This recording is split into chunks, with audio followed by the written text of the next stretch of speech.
Nah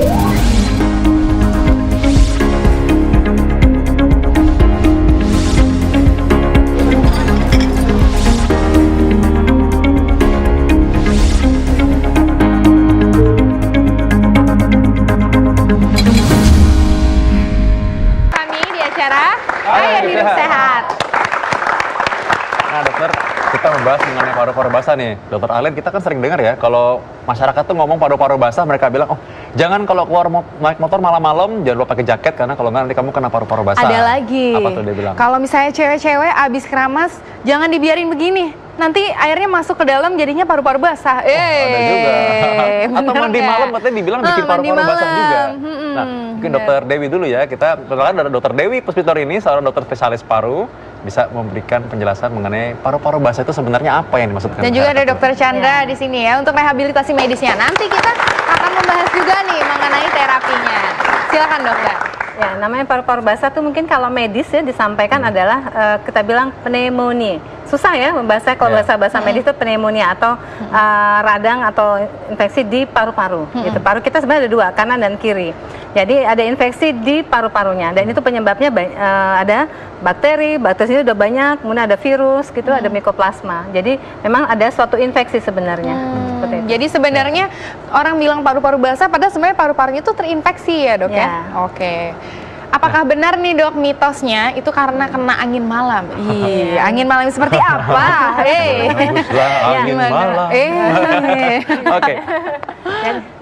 Jadi katanya karena kena angin malam. Bener nggak dok? Mitos atau fakta? Jadi kalau dibilang mitos, bilang sering kena angin malam tidak. Kita juga banyak aktivitas teman-teman kita yang malam tidak. Semua kembali kepada daya tahan tubuh kita, kemudian pola hidup sehat kita. Gitu. Kalau kita misalkan ya merokok, minum alkohol, contoh ya itu semua dengan pola makan yang kurang baik, daya tahan tubuh kita rendah atau jadi menurun, kita akan mudah terinfeksi. Normal, rongga mulut kita, usus kita juga ada kuman kan. Jadi kalau kita daya tahan tubuh menurun, kuman-kuman yang tadinya aman itu akan muncul, dan atau kita kedapatan dari orang lain yang misalkan ada sekitar kita yang dekat yang batuk, kita juga ikut menjadi terinfeksi istilahnya. Jadi itu mitos ya dok ya? Mitos ya. Kalau kayak gitu berarti semua tukang ojek yang malam-malam kena angin malam kena semua dong paru-paru basah. Enggak ya, berarti itu mitos. Ngomong soal ojek dokter Arlene, ada juga mitos atau fakta nih? Iya. Atau fakta ya, kalau orang naik motor malam-malam katanya bikin orang kena paru-paru basah. Tanpa jaket dok. Iya, itu juga sama, itu mitos juga itu. Jadi kan mitos juga. Tetap, tapi namanya malam lebih baik kita mengamankan agar kita juga tetap sehat ya, pakai jaket seperti itu. Karena hantaran angin gitu ya, hembusan angin yang kencang kalau kita naik motor kan tidak nyaman juga kita. Tapi itu bukan menyebabkan gara-gara naik motor malam-malam jadi kita kena, tidak. Itu kembali lagi pada daya tahan tubuh akhirnya. Oke. Jadi mitos dokter Arlene. Jadi boleh dokter Arlene kalau mau naik motor malam-malam boleh kok. Cuma pakai piyama gitu naik motor boleh kali. Oke. Nah ini ada lagi nih dok, mitos atau fakta, tidur di lantai tanpa alas atau alas tipis menyebabkan pneumonia atau paru-paru basah. Benar atau salah dok? Ya.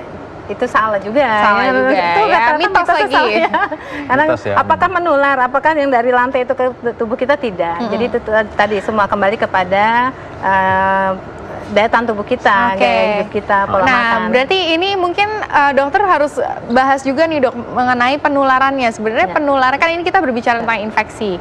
Nah penularan dari paru-paru basah ini gimana dok? Ya, secara umum kalau untuk infeksi di paru, secara umum adalah penyebarannya atau kita mendapatkan adalah dari droplet atau dari percikan dahak gitu ya.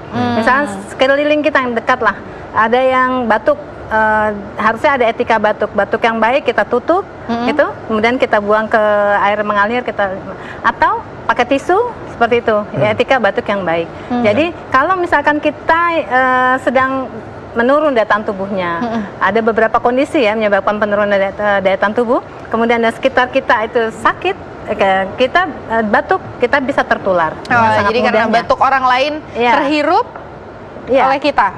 Jadi harus hati-hati juga orang yang udah terlanjur kena tadi pneumonia ini, kalau batuk jangan batuk sembarangan gini, apalagi nggak pakai apa-apa ya, batuk ya, gitu ya. Dan kondisi tambahan lagi adalah pada orang yang dengan kondisi daya tahan tubuh menurun, misalkan nih pada orang tua, pada pasien-pasien yang dirawat di rumah sakit, juga pada balita mungkin ya dok ya? Ya, itu mudah sekali. Ya, nah ini mungkin supaya lebih jelas dok, mari kita bergerak ke LED. Di sini kita bisa lihat ya proses penularan ataupun terjadinya penyakit paru-paru basah atau pneumonia ini ya dok ya.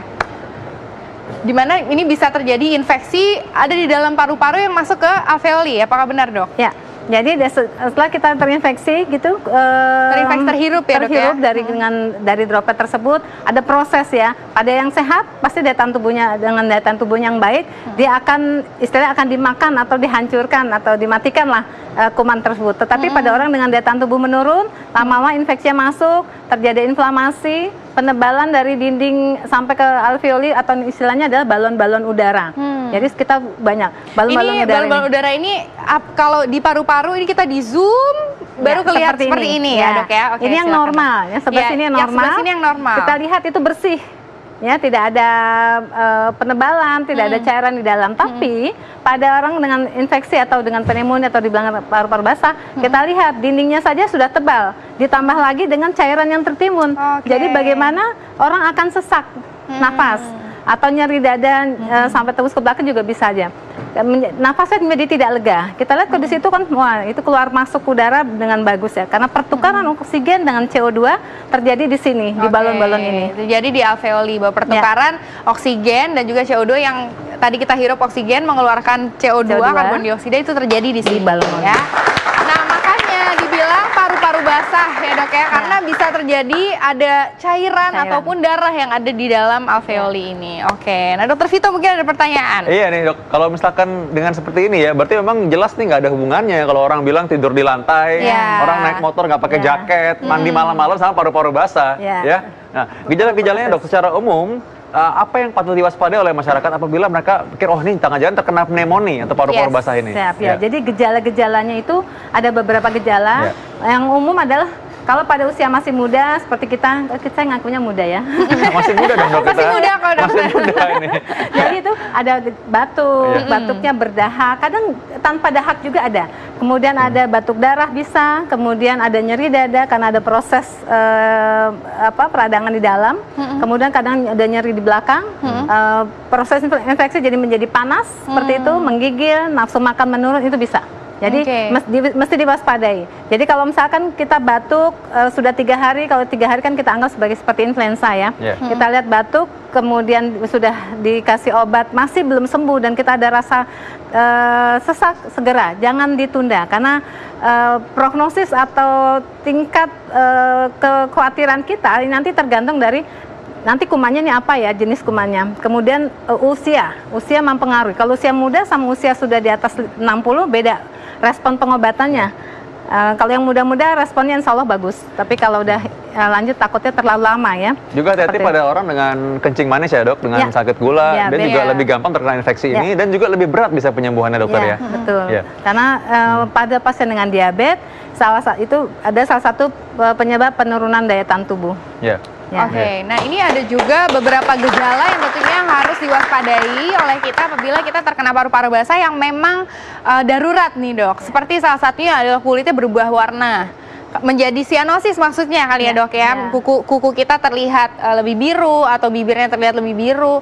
Tubuh nafasnya menjadi cepat, itu berarti memang tubuh kita kekurangan oksigen karena infeksi yang terjadi di paru ini ya. Ini juga ada sesak napas ya dok ya. Dan juga mengenai demam ini juga merupakan tanda-tanda infeksi ya dok ya. Oke, nah sesaat lagi apakah itu merupakan salah satu gejala dari pneumonia atau paru-paru basah? Seperti tadi disampaikan bahwa pneumonia kan atau orang awam bilang paru-paru basah, definisinya adalah infeksi di paru. Bisa hanya karena bisa salah satu paru saja, kita punya 2 paru ya. Tapi gejala-gejala tadi itu kan hampir sama, yaitu ada batuk, bisa berdahak, bisa tanpa dahak, nyeri dada itu sama. Jadi yang penting kita ada perhatian bahwa kalau batuk kemudian sudah minum obat, paling tidak kita evaluasi 3 hari. Berapa lama nih dok? Kita evaluasi 3 hari. 3 hari. Sudah minum obat, setelah minum obat. Setelah minum obat tidak ada perbaikan, kita harus ke dokter. Waspada. Dan juga ada juga ya waspada dok. Dan juga ada orang yang bilang kalau gini, oh ini saya nggak perlu minum antibiotik soalnya batuknya katanya nggak ada dahak hijaunya gitu. Nah, itu juga nih dok, boleh dibahas mengenai dahak. Ya, itu tadi karena dahak ada 2 tipe kan, batuk yang maksudnya batuk ya, ada batuk yang dengan dahak. Kadang kita dengar sendiri kok grok-grok, nah itu berarti batuk yang berdahak. Ada lagi batuk yang tanpa dahak, jadi nanti obatnya juga berbeda.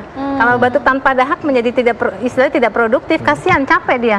Jadi kita kasih justru obat yang meredam batuknya. Kalau yang berdahak justru kita kasih pengencer dahak agar mudah dikeluarkan.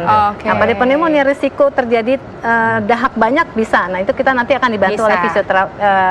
Nah kebetulan kita punya sudah undang Dokter Chandra, dokter spesialis rehabilitasi.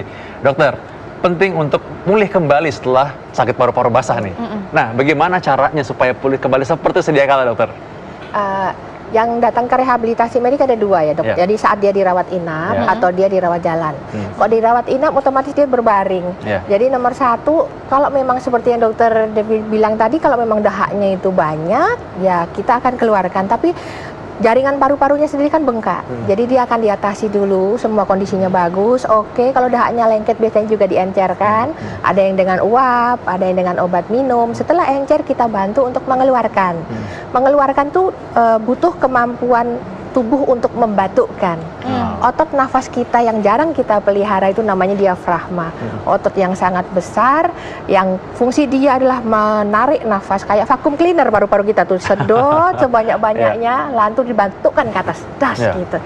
Saat membatukkan itu dia harus efektif karena dia harus menyedot sebanyak-banyaknya, dan saat dia batukkan benar-benar semua itu ke atas. Kalau tidak dia cuma dapat lelahnya. Dahaknya nggak keluar, batuk sampai capek, nggak bisa tidur, tenggorokannya sakit, sering sampai mungkin nyeri menelan gitu, sering. Karena yang dibilang dokter Dewi nggak ada dahaknya, sebetulnya nggak ada yang cukup untuk dia keluarkan. Itu mungkin perlu diencerkan. Kalau itu bisa dengan nebulizer atau dia banyak minum karena dia demam tinggi, mungkin dehidrasi ya dok. Nebulizer itu uap ya dokter ya maksudnya? Ya uap, diuap. Orang biasa bilang tuh diuap gitu supaya lebih lunak cairannya sehingga mudah dikeluarkan. Karena dahak itu ada 2 lapis dok, lapisan yang kental sama lapisan yang air. Nah lapisan yang air itu bikin bulu di dalam saluran nafas kita itu ada bulu-bulu, namanya bulu silia, bulu getar. Itu sapu alami yang Allah kasih, yang Tuhan kasih untuk nyapu. Kalau cairan itu kurang, lengket. Nah itu harus dicukupi dulu dengan rehidrasi, air masuk, kemudian dikasih dari uap supaya cairannya cukup, jadi supaya bisa dibuang ke atas. Jadi banyak minum air hangat kalau orang lagi paru-paru basah ini sebenarnya tadi kuncinya itu tadi itu ya. Ya betul, air yang cukup. Air jadi, yang cukup. Betul, karena panas tinggi apalagi anak-anak itu kulitnya kering udah pasti. Misalnya dehidrasi sebenarnya, kekurangan cairan lengket, iya betul. Jadi perbaiki cair, setelah itu latih batuknya. Nah untuk batuk itu diafragma harus bagus. Beberapa mohon maaf, kalau perokok pasti kemampuan batuknya berbeda. Ini kayaknya orang belum tahu loh. Coba-coba, nah diafragma tuh di mana? Tahu nggak diafragma di mana? Nah, diafragma tuh ini lah, lihat nih diafragma ya. Nah, ini kan paru-paru di sini ya. Ini perut ya. Diafragma itu ada lapisan tipis di sini nih, di antara paru-paru rusuk kita. Coba tarik napas semuanya, tarik napas semua. Tarik napas yang di rumah, tarik napas. Saya hembuskan. Tarik napas. Hembuskan. Nah, itu yang turun itu diafragmanya. Supaya lebih jelas mungkin ayo sini Mas. Nggak apa-apa Mas. Oke, tepuk tangan dulu. Ya. Korban. Oke, sini Mas. Biar lebih jelas kelihatannya ya kan. Oke, coba Mas tarik nafas. Tahan, 3, 2, tahan. Jangan lama-lama, nanti kan kelamaan.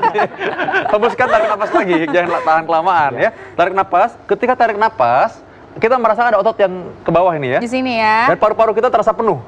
Hembuskan. Nah, itu diafragma kembali naik ke atas. Jadi kita kembali bisa dikosongkan paru-parunya, kembali bisa udaranya keluar. Jadi diafragma itu otot yang memang membatasi antara si rongga dada dan juga rongga perut. Oke, boleh silakan kembali. Terima kasih. Ya, sekarang kita udah tahu jadinya ya. Nah, oke, silakan dokter. Jadi dokter tadi punya alat tadi ya sedikit tadi ya. Nah, ini alatnya nih tadi menarik nih. Diafragma itu tadi Kalau perempuan sama laki mungkin beda ya, karena tadi laki-laki yang ditarik kan torakal ya, lebih harusnya dia tuh nafasnya di perut. Jadi berarti tidak terlatih dengan baik. Harusnya perutnya yang mengembang waktu dia. Oke, abis ini latihan sama saya. Abis ini latihan ya.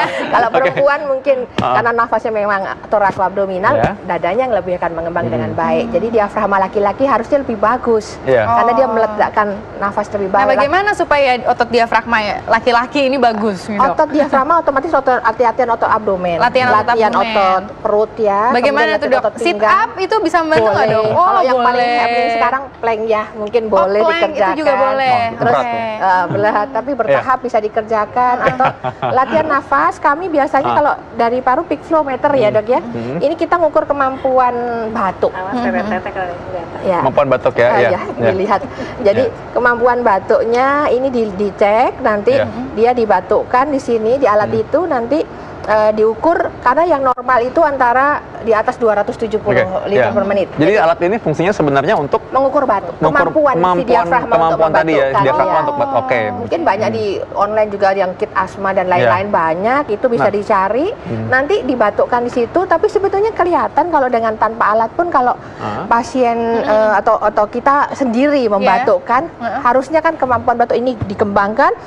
Kemudian kita tanpa batuk dengan pita suara terbuka, namanya huffing, kita bilang itu glotis atau pita suara terbuka. Jadi seperti gini. Jadi kalau dulu biasanya bersihkan kacamata ya. Nah itu gitu, dengan cara begitu dari diafragma dorong ke atas, tapi pintunya dibuka, jadi dia akan naik. Jangan lupa sikat gigi ya kalau. Saya jangan lupa sikat gigi. Untuk pasien gangguan paru-paru memang sikat gigi penting sekali ya dok ya. Kumur sikat gigi, karena kuman itu kita masuk ke hidung, ke mulut kita telan. Jadi kalau mau tidak menularkan atau ditularkan, rajin sikat gigi, kumur, kemudian cuci hidung beberapa, karena ini saluran nafasnya jadi satu kan, hidung dan mulut. Berarti solusinya supaya kita terhindar dari penyakit paru-paru basah, mungkin singkat aja dok, silakan dok. Ya, jadi menghindari untuk kita pencegahan ya, pencegahan, yaitu pola hidup sehat pastinya, tidak merokok, ya, kemudian tidak minum alkohol, seperti itu, kemudian dietnya yang baik, kemudian olahraga juga betul dok, olahraga untuk melatih otot-otot dada kita. Jadi kalau ada batuk atau sesak kita cukup kuat di sini. Terima kasih banyak Dr. Dewi. Dr. Chandra, terima kasih. Kita akan kembali lagi dengan informasi menarik dan juga tips-tips mengenai cara sehat tentunya besok hari 13 sampai 14 ya. Iya, dan juga jangan lupa untuk menyaksikan tayangan-tayangan kita di Ayo Hidup Sehat, yaitu melalui laman viva.co.id ataupun melalui TV One Connect. Ya, baik. Ingat, kesehatan adalah anugerah kita yang paling berharga. Oleh karena itu mulai hari ini Ayo Hidup Sehat dan tetap semangat. Yeay.